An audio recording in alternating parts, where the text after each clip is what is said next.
kò gbọ́dọ̀ jẹ́ bẹ́ẹ̀. Haruna Kúkẹ́ kò lè jẹ́ bẹ́ẹ̀, Haruna Kúkẹ́ kò lè jẹ́ bẹ́ẹ̀.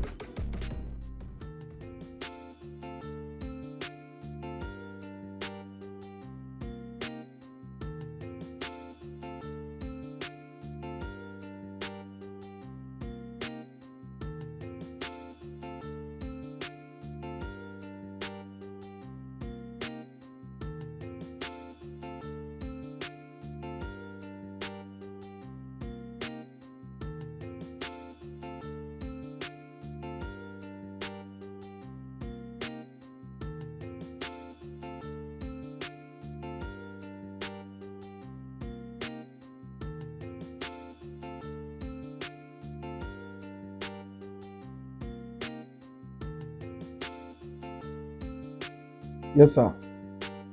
Mi ò bá ní kẹ́ ta àwọn guys nínú sir. Mi ò rò mọ́ drop Haruna. Signal drive yẹn came up ní 5 minutes ago. Bẹ́ẹ̀ni, ó dẹ̀ tún kú padà. Tó túmọ̀ sí pé something is wrong somewhere sir. You guys are daft. Kí ló dé tẹ́ kọ́kọ́ gba hard drive yẹn? Kẹ́ tó pa. Why don't you stop on your lord? Àwọn olóyún tó mọ̀ rẹ̀ dàrẹ́ tó kò fún ojú ọ̀gbọ́n. Gbọ́n tó ń sọ lẹ́nu ààrẹ. Tó gbọ́n tó ń sọ. Java pè mí. Wípé nìkan ti ní access sí hard drive yẹn. A jẹ́ pé Haruna ṣì wà láyé. Tàbí kò ti fún ẹnìkan ní hard drive yẹn. Haruna ti rákòrò báyìí, ó ti dọ̀rùn alákejì báyìí, á ti máa jẹ́wọ́ ẹ̀ṣẹ̀. Haruna á ti máa jẹ́wọ́ ẹ̀ṣẹ̀ báyìí lọ́rùn. Bọ̀ tó bá yẹ pé gẹ́gẹ́ bẹ́ẹ̀ sọ náà lóòótọ́ pé èèyàn kan ti ní access, á jẹ́ kó ti hand over ẹ̀ léèyàn kan lọ́wọ́ kó tó di pé ó kú. Kò sí ọ̀rọ̀ tó wà ní ṣíbà. Ṣíṣe. Java ló lè sọ. Java.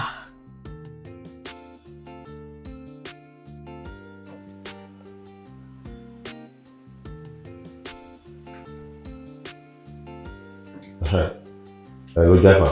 Target location found sir. Identity review. Good. Send the details now. I will do that right away sir.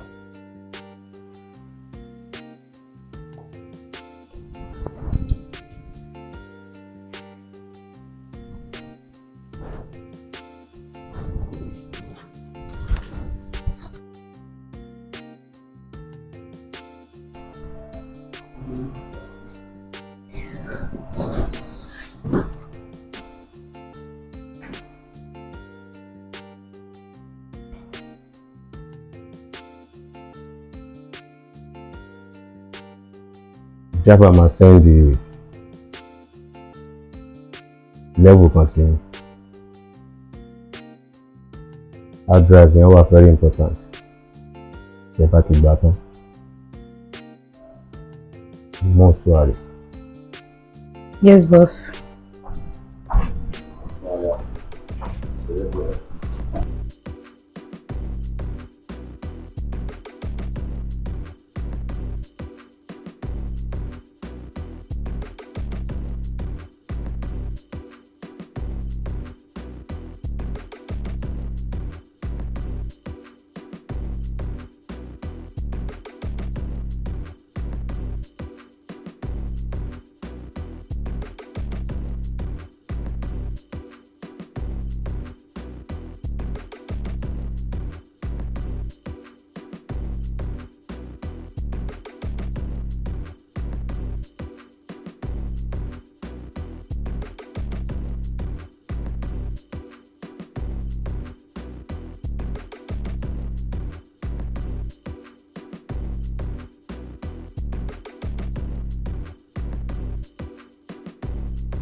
Hello?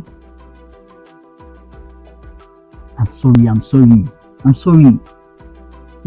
I can't stay long on this phone. Some people have come alive and I'm afraid that wọ́n lè bẹ̀rẹ̀ sí máa tẹ̀lé kákàkiri. I'll just forward you an address. Make sure you're not being followed.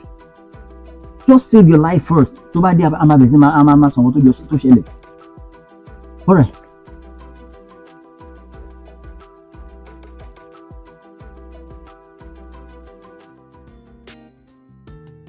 Mo pé èèyàn burúkú báyìí ni Honourable Aromolaran.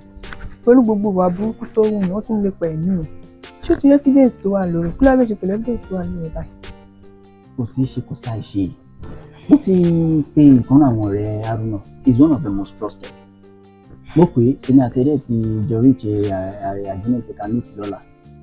So, and our decision was to make this whole issue public. On social media, print media, news media, we just make it public. You bá advice kúkú dá evidence yẹn padà fún ẹ. Dá evidence wo padà fún. Dá evidence wo padà fún. You see, this fight wasn't my fight from the start. Ṣùgbọ́n ọjọ́ tó ti parun náà, tó jump go there, so the street, bí àti pé wọ́n ju police ẹgbẹ́ títì, àtijọ́ yẹn ló ti di ìjà mi. Dá evidence yẹn padà fún wọn kó dẹ̀ máa gbégbé ilé ayé àlàáfíà. Fún wọn nǹkan tí mò ń sọ.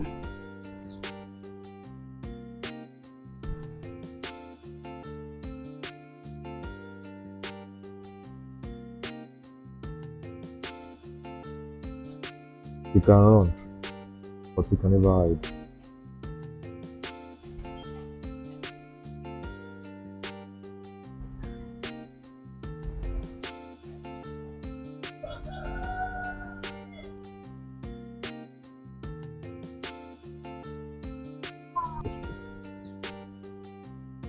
Honourable. Becky. Oh, the promise will come. Becky, I will give you before you leave. Okay. Honourable, something else. Come in, call. Becky.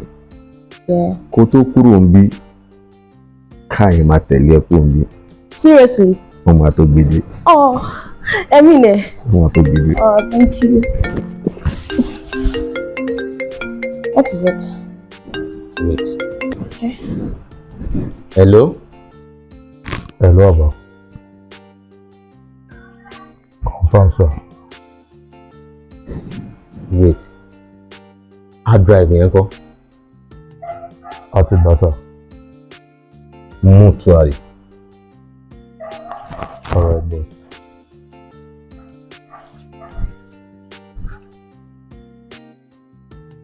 Everything fine. No problem.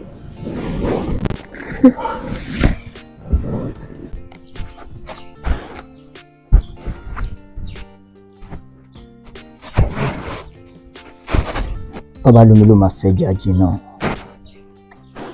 Máa jí o. Ìwọ gọ̀ ni. Tómi ò bá ṣẹja jìnnà, kí ló tún fẹ́ ṣe jìnnà?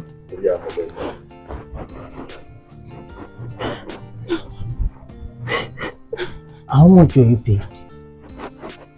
Just to tell me. Oh, dear. Enough to make a life an easy life. So weird. Just weird. Nífẹ̀ẹ́, ìwọ mo ṣe lè dá ìjà ara mi pẹ̀lú nǹkan tí mo ṣe fún ẹ. Mo mọ̀ pé mi náà mo ní fámìlì. Mo dẹ̀ sọ pé kò já ọ nínú kéèsì ò dá mi lóhùn.